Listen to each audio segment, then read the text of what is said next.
Hello, I'm the Nostalgia Critic. I remember it so you don't have to. Well, it finally happened. I've been traumatized by the movie I just saw.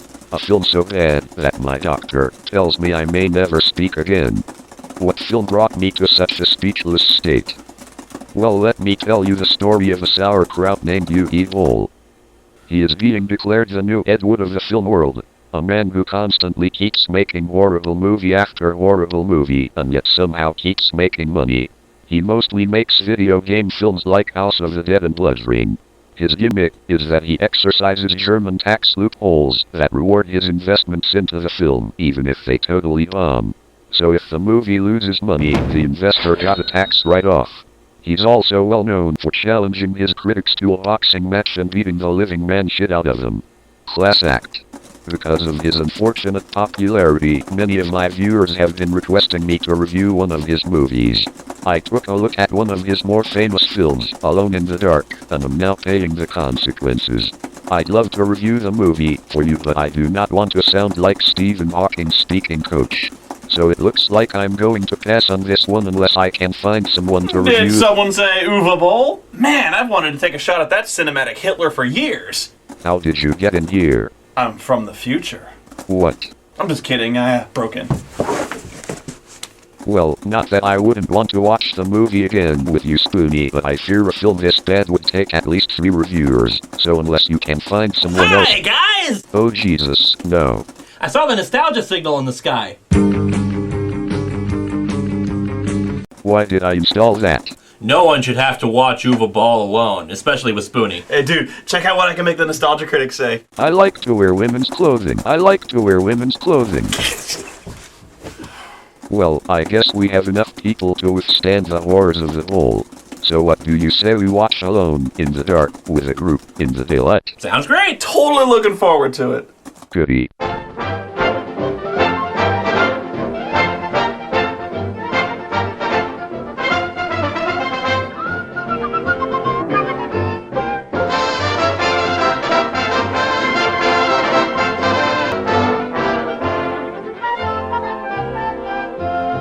So we start off with an opening text scroll explaining the background of the story. Mine workers discovered the first remnants of a long-lost Native American civilization, the Abkhani. The Abkhani believed there are 2 worlds on this planet, a world of light and a world of darkness. The Abkhani were kind of stupid that way. The Abkhani opened a gate between these worlds. The Abkhani mysteriously vanished from the Earth. They never think to look under the fridge. Only a few artifacts remained, hidden in the world's most— Good God, how long is this? It's like Alone in the Dark, the audiobook. Legends. Bureau 713 began collecting Abkhani artifacts. When the government— Ah! How much text is in this movie? This isn't a bill for healthcare. Let's get to the friggin' action already. There, he conducted savage experiments on orphaned children. Boring. This is so boring. This is so boring. Get to the show. Survived as sleepers, lost souls awaiting the moment of their calling. Wait, I missed something. Could you start it again? No! We don't need to see any more of that. No! So I guess 22 years before that onslaught of rambling text, there was a sweet, innocent old nun who ran a lovely little orphanage where she sold her children to the most adorable science experiments. Wait, what? The children are my responsibility. We've been through this before. These children have been specially selected. It's not about a few children. It's about the future of our species. Wow, James Lipton has found a way to become even hammier. So one of the kids escapes from the evil experiments and hides in the safest place he can think of, a high-voltage electricity box. But it's okay, he's saved by a flash forward to the future. Oh no, he grew up into Christian Slater. Did you have a nightmare? My mommy says that there's nothing to be afraid of in the dark. My mummy also says I should pick an accent before I act. This is Edward, our main character, who makes his living as a professional monologuer. My name is Edward Carnby, and I'm here to protect you from the things you don't believe. You see, there's a world around you that you've trained yourself not to see. So maybe you're thinking I'm an asshole scaring that kid for no reason. No, we think you're an asshole for a lot of other reasons. When I was 10, I lost my memory. Gone. Erased. You don't have to believe me. Why start now? What do you do? I'm a paranormal investigator. I hunt and track down the strange and unusual. I think his performance in The Wizard is an upgrade compared to this. That cab's been following us since we left the airport. You want me to lose him? Wouldn't mind. Be careful! Jesse Ventura's been known to kill people! So they have themselves a little car chase until the Ventura douche nails them in a corner.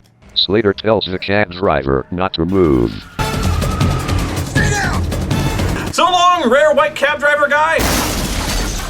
You know, for protecting us from the things we don't believe in, he really sucks at it. So rather than just attacking the guy, he climbs up a fence, walks over a bridge, and then attacks the guy. I guess he figured he could use the exercise.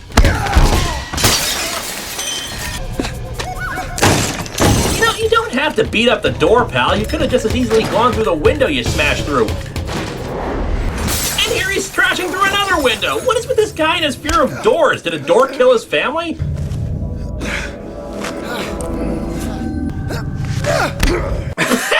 What is with the physically impossible Street Fighter move? Panic boom! Nobody can levitate a kick like that from off the ground. Unless, of course, the man was... Norris?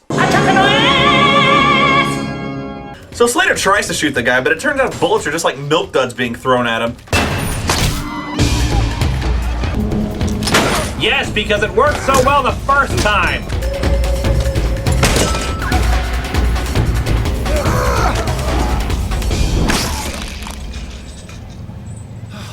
So wait a minute, knocking him senseless does nothing, shooting him does nothing, but falling on a sharp pointy stick that just happens to be laying around on the ground is what kills him. That just makes no sense!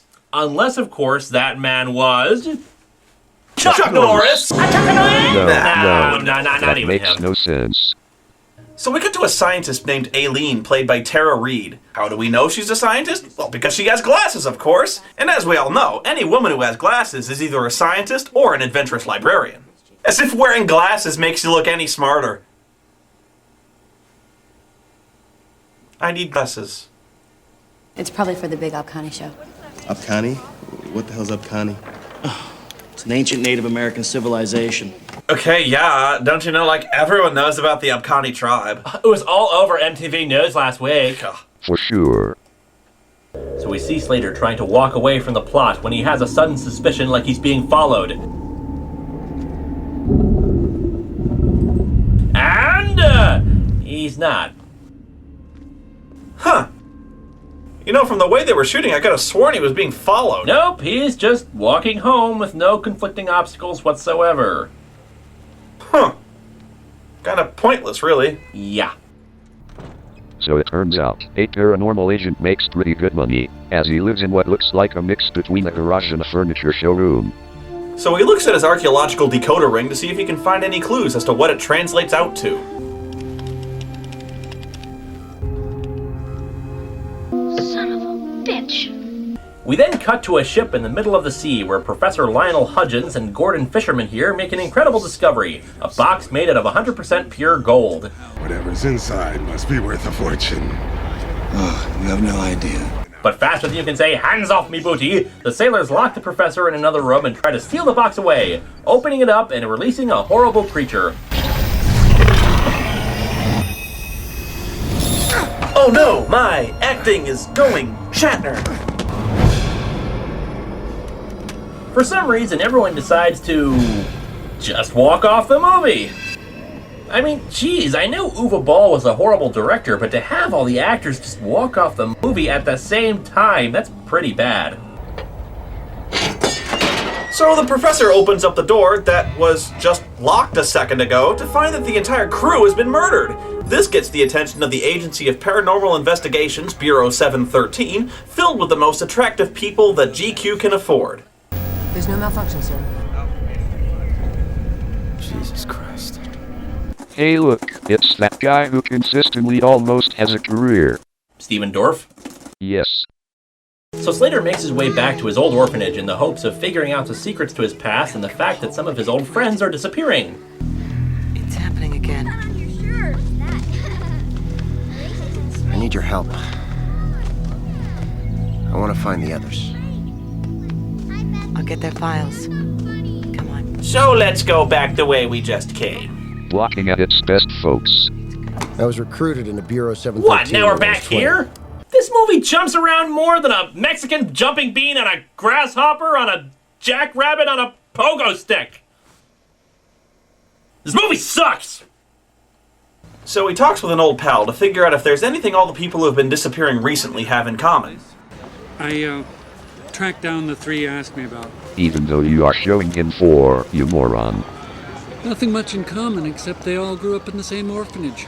Oh, is that all? Just the same orphanage? That's like saying, oh, they have nothing in common except for, like, that one huge thing they have in common. So because this movie can't sit still for 2 seconds, he goes to yet another location, the museum where that archaeological hottie works. Edward! God, I missed you. I thought you were dead, you asshole. We loves Edward, we loves him so much. Oh, we hates Edward, we hates him with all our... No, seriously, Critic, it just doesn't work unless you actually have the Gollum voice. My precious. No, honey, it's okay, just call it off. So Aline analyzes the artifact and comes up with some baffling conclusions.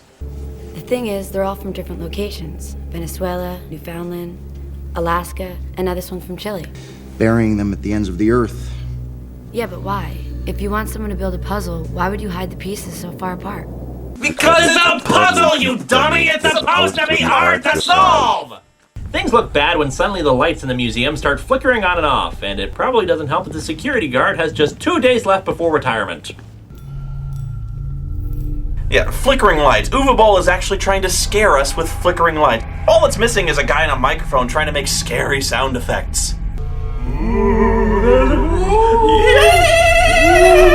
Look out for the flickering lights! Oh, there may be a ghost somewhere!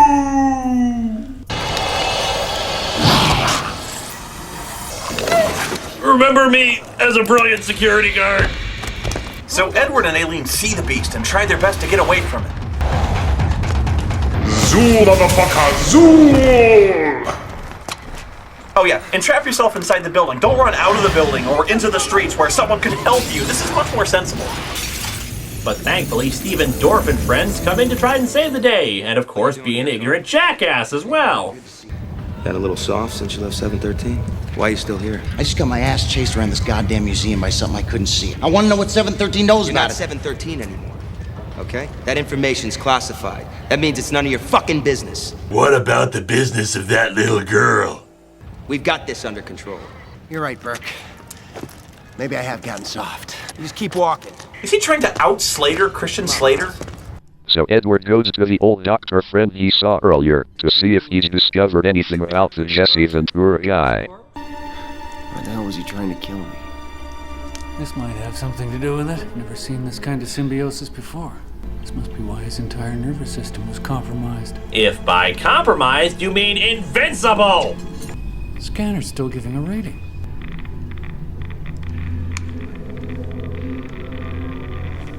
What?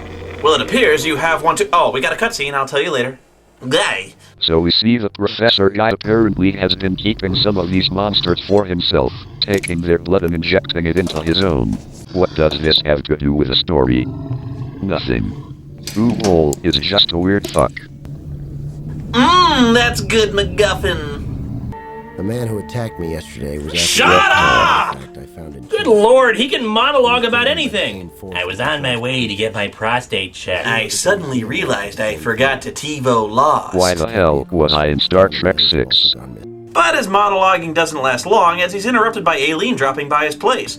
Well, perhaps she's come to share some info or figure out why he lied about being dead, or... maybe she's just a whore. Well, but... I mean, what kind of woman acts like this? Just breaks into your home and starts making out with you. Granted, I wish more women acted like that, but this is really pushing it. Maybe she left her keys inside his mouth and can only get it out with her tongue. In fact, how come there's no narration here? Don't you think this would be an interesting spot to have a monologue? I couldn't believe this chick. I mean, she just broke into my home and started doing me. Maybe it's that new Axe body spray, or the fact that I started bathing again. Why the hell was I in Star Trek 6?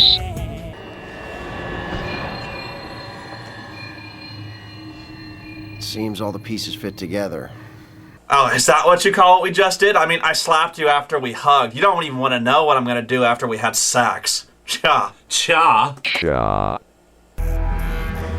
Uh-oh, Uwe Boll's turning the light switch on and off again, which must mean there's danger nearby. Stay there. I'll bravely abandon you so you can fend for yourself. So they're approached by more people with compromised nervous systems, but luckily their magic glowing bullets hurt them now. Zoo-ah, motherfucker! Zoo-ah, you a-hole! How many more are there? Oh great, the whole fight scene is shot in the dark so you can't see the action.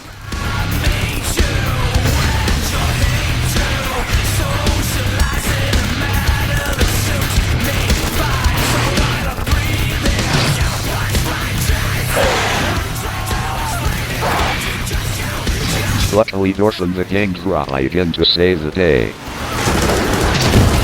How do they even know these guys are evil? They could have been innocent civilians who just wandered in. Whoa, it's all these flashing lights! Oh, not radical. I brought science! Pizza delivery! James! He's not...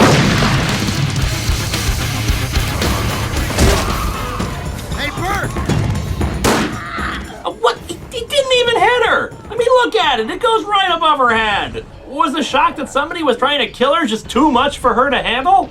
Actually think about it, that gunshot was computer generated, so the director actually had to say in post-production make sure that shot doesn't hit her. What a cocksucking douchebag. It's like he's taunting us with how bad he is. Like he can post anything he wants and yet somehow he'll still stay rich. Only in America. And yet ironically, with a German. What the hell's going on here? I got a feeling this is just the beginning. How long is this movie? This movie has a talent for somehow having too much plot and yet no plot at all. That's funny, man. So they put together that all the nasty monsters and zombie people are coming from this one cave or mine or something. So they load up and get ready to go snooping around. Wait for my command. We've got 3 perimeters of flashlight set up, Gatling gun sent to electromagnetic motion tracking, and every available agent in the vicinity is here, but command... Look, I don't care what you have to do. I do love just random yelling. Look at this place. We need more. Everyone I want a full perimeter around this situation. We got a hard target search. I gotta have more cowbell. So everybody suits up and guards the cave to make sure no monsters or zombie folk can break in. And it's probably a bad thing to mention that every single one of these soldiers has just 2 days left before retirement. So about the next 10 minutes of film is pretty much just our heroes roaming through Big Thunder Mountain here. Padding, padding, padding, padding, padding, padding, padding, padding, padding. Hey look, a wall! That's different! Hello. See, that's what happens when you go up against Sub-Zero. So as you'd imagine, a bunch more of those HR Geiger droppings attack the soldiers. But that doesn't stop our heroes from still snooping around. I don't think we're supposed to be here. You're an idiot. What? John, lay down, lay down. Relax, everything's gonna be fine. Well, she's a goner. Shoot it? Shoot it? Try shooting it, guys! Yeah, she's dead now. Thanks a lot, Bureau 713's finest. You guys, check this out. It's a warning. It says once you make it down here alive, you're already dead. But if you come down here dead, you'll become alive. Yeah, but if you're half dead and half alive, then you might have a better chance of getting fixed. But then again, Of course, there are half lags if you're a zombie like that. maybe there's a chance of But if you're a recharge the spot where you launch down onto the Genesis planet and Spock gets up. Come on, let's move. Hey, wait a minute, she tilted her head up. Play that again. Oh, What is with that? How do you get away with that? I guess Steven Dorff was right. She really would be okay. Nobody associated with this movie is okay. So the GI schmoes work their way into a dark laboratory where they make an astonishing discovery. 713. They implanted us with those things. We've been trying to stop something. They created the whole time. My guys are dying out there for nothing. For fucking nothing! God damn it! Oh, you do that thing. I'm acting. I like to wear women's clothing. I like to wear...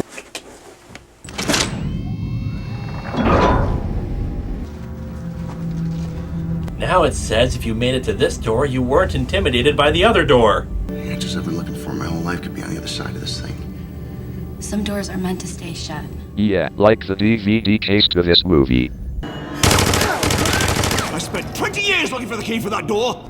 Does this place bring back memories, Carnby? You were my last failure here. If you hadn't escaped, 713 would never have shut down my experiments.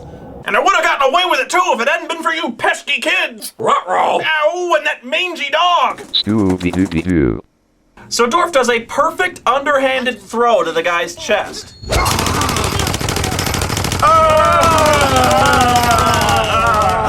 So then they open the door and find that all sorts of monsters are there ready to meet the world. They decide the only logical thing to do is what all people with explosives do: explode things. So Dorff sacrifices himself, don't ask, he just does, as Edward and Aileen get out through a back way that leads, coincidentally, back to the orphanage. Wait a minute, it was night a second ago, now it's day. That makes no sense. What do you know? Haven't you heard of suspension of disbelief? So now with the monsters blown up, everything is fine, right? No! For it turns out some other group of monsters that was never explained or shown to us attacked the city while they were fighting in the cave, resulting in a complete evacuation of the entire city, all in one night! Wow! That's a lot to buy, movie! That is a lot to buy! One night. They evacuated the city in one night. Holy fuckballs, is this stupid? And you know what makes it really tragic is that everyone in the city had just 2 days left till retirement. Shut up. And on top of that, didn't those monsters just do a dandy cleanup job? I mean, wow, there's not a speck of debris or a drop of blood on the ground. These are the cleanest of Hell's demonic minions ever. And just when you thought this movie couldn't possibly rip off any other famous horror films, tell me what this reminds you of. Watch Evil Dead much? So that was Uwe Boll's Alone in the Dark. How does it fare up? Horrible! It's god-awful! Deplorable. I can see why this guy is called the next Ed Wood. His stories make no sense, there's no originality, the plot holes are just gigantic, and on top of all that, it has nothing to do with the game it was based on. There, it's over. Now leave.